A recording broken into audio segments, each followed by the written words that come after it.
Voilà pour les titres. Madame, Monsieur, bonsoir et merci de nous rejoindre pour le journal sur la télévision togolaise. L'ambiance était celle des grands jours ce samedi à Noche. La raison, la ville a désormais un marché moderne construit sur initiative du gouvernement togolais à hauteur de 225 millions de francs CFA. C'est la ministre en charge du développement à la base, Victoire Tomega Dogbe, qui a officiellement ouvert les portes de ce nouveau marché. Le compte rendu avec Edem Sussupo. À peine construit, le nouveau marché moderne de Noche est complètement occupé. Au total, 11 hangars, 3 magasins, un bloc latrine et administratif ont été réalisés. Également, des ouvrages de franchissement sur les voies d'accès et des espaces bien aménagés. Coût du projet qui réjouit tant les commerçants, 225 millions de francs CFA. Piloté par l'Agence nationale d'appui au développement à la base, ce projet est le fruit d'un long processus entamé il y a bientôt 3 ans. L'ancien site est exigu et si on veut réellement faire de ce marché un carrefour régional, international, il faut offrir les meilleures conditions.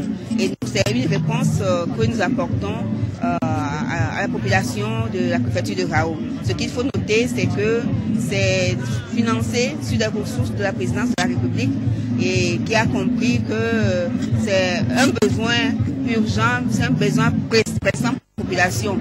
La mise en œuvre a été progressive en tenant compte des besoins exprimés par les populations. C'était un domaine administratif, il n'y avait rien du tout. On a commencé avec des hangars, nous avons ajouté des magasins de stockage. Ensuite, nous avons ouvert des voies d'accès. C'est électrifié, il y a des points d'eau, il y a un bloc administratif avec une infirmerie. Principales bénéficiaires, les femmes, qui mesurent visiblement la portée du cadeau. Une infrastructure marchande, première du genre dans la localité.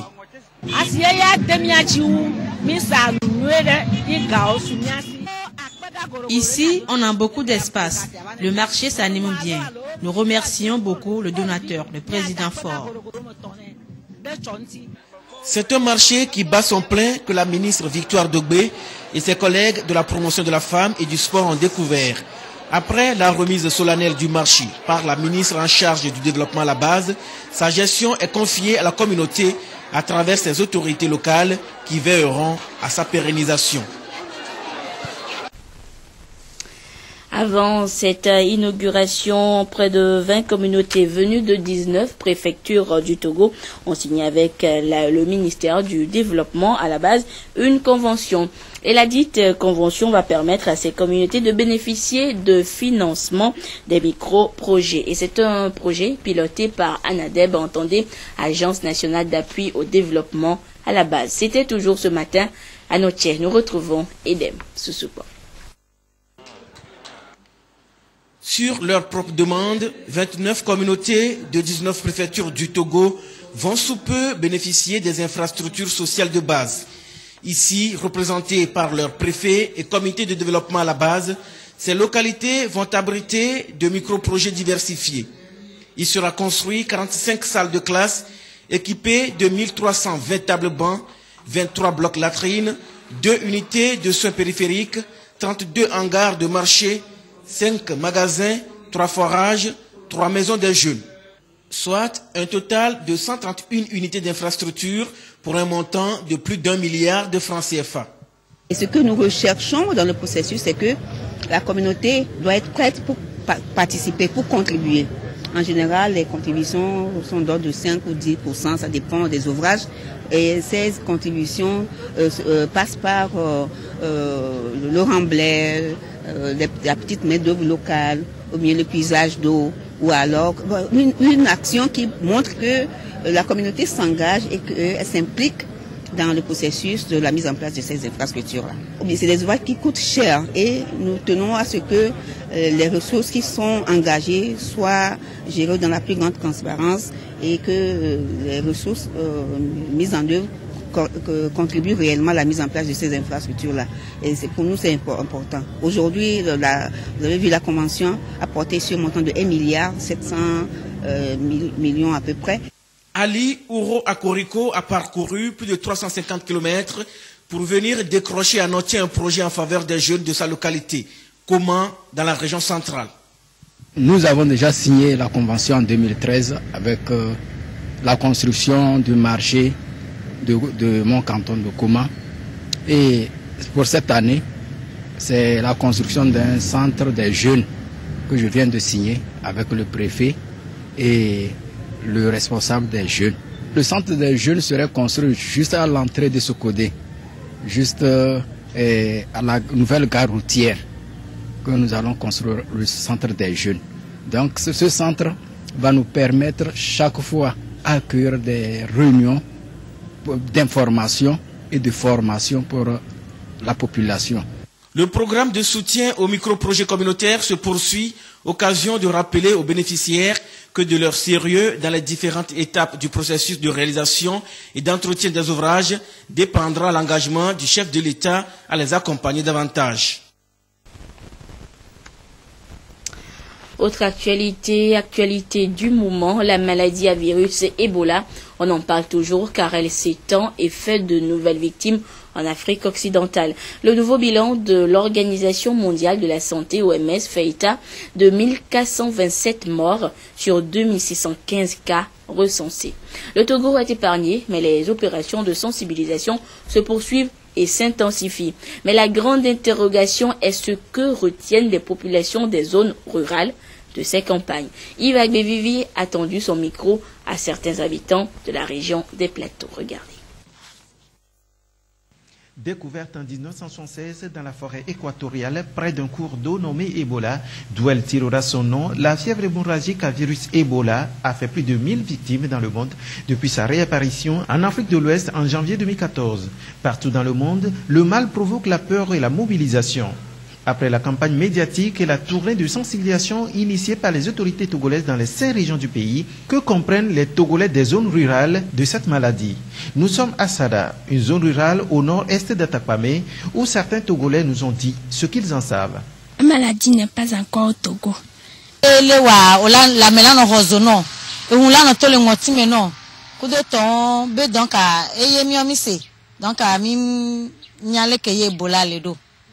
On dit que l'Ebola c'est une maladie et quand ça vous attrape, on saigne un peu partout et il faut signaler très tôt pour qu'on vienne évacuer ce malade.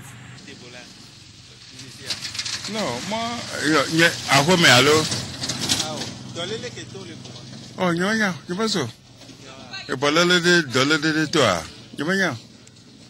Et les mesures préventives, qu'en savent-ils? Pour les mesures préventives, se laver les mains et éviter la manipulation des animaux sauvages, ce sont là les dispositions les mieux connues. Oui, c'est l'hygiène. Bon, il faut pratiquer l'hygiène, la propreté.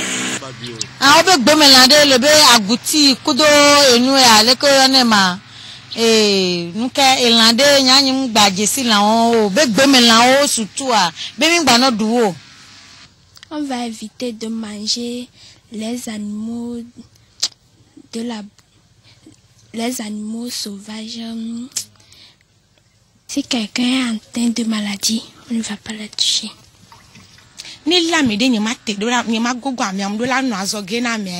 Parce que doit aller parce que Même si la maladie à virus Ebola déjà déclarée en Guinée, en Sierra Leone, au Libéria et au Nigeria n'est pas signalée au Togo, il urge que chacun prenne ses dispositions en vue de préserver sa santé et celle des autres citoyens. Se laver régulièrement les mains avec de l'eau, du savon ou de la cendre, éviter la manipulation et la consommation des animaux vivants ou morts tels que les agoutis, les rats, les souris, les porcs-épics, les biches, les singes, les lièvres, les chauves-souris, les chimpanzés et les gorilles.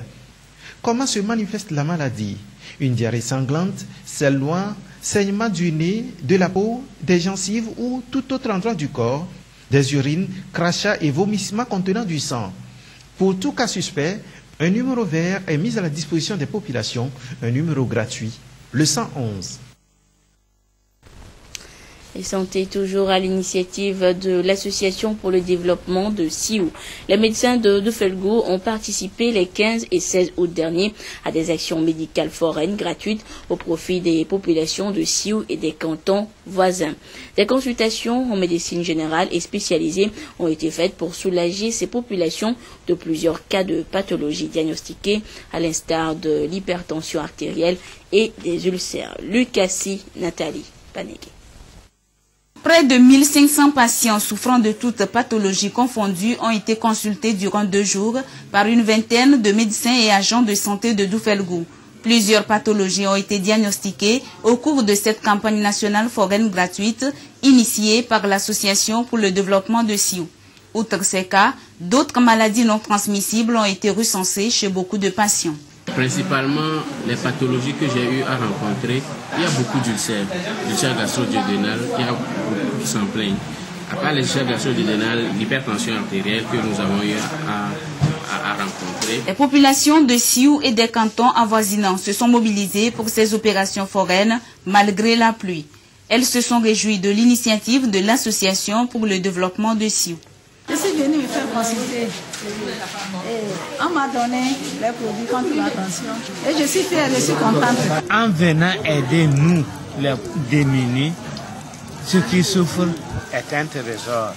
Au total, 13 500 000 francs CFA ont été mobilisés pour cette action, dont une partie provient de la participation des fils du milieu résidant à Lomé. C'est la deuxième fois que les médecins natifs de la préfecture de Doufelgou prennent cette initiative.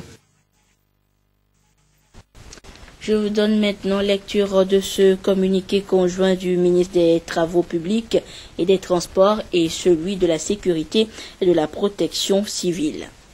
Un grave accident de la circulation s'est produit le vendredi 22 août 2014 aux environs de 16 h sur la nationale numéro 1 à la sortie sud d'Agbelouvé au village de Kouni.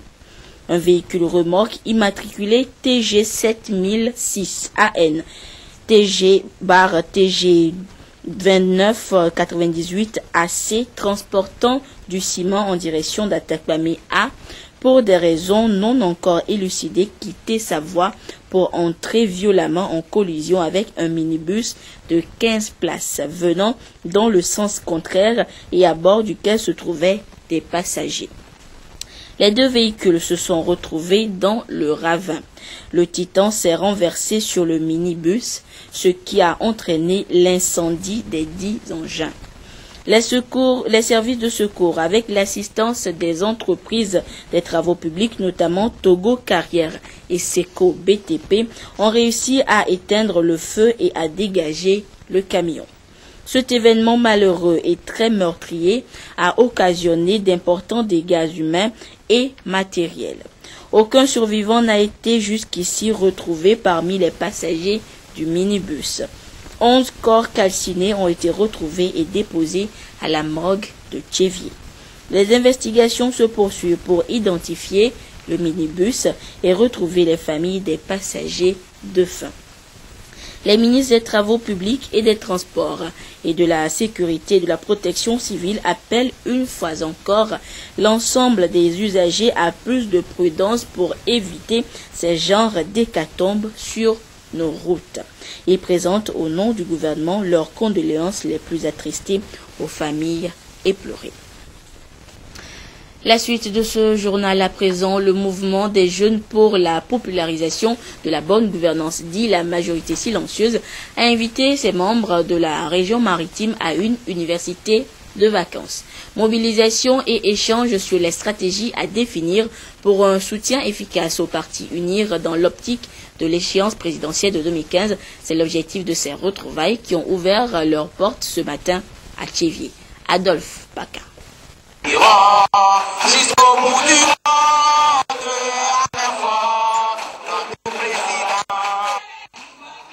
Comme une profession de foi, le mouvement des jeunes pour la popularisation de la bonne gouvernance, dit de la majorité silencieuse, réitère son soutien au parti UNIR, Union pour la République. Cette université des vacances pour la région maritime est organisée dans l'optique de l'échéance présidentielle de 2015. Et pour ce mouvement, il faut d'ores et déjà définir des stratégies de mobilisation sur le terrain.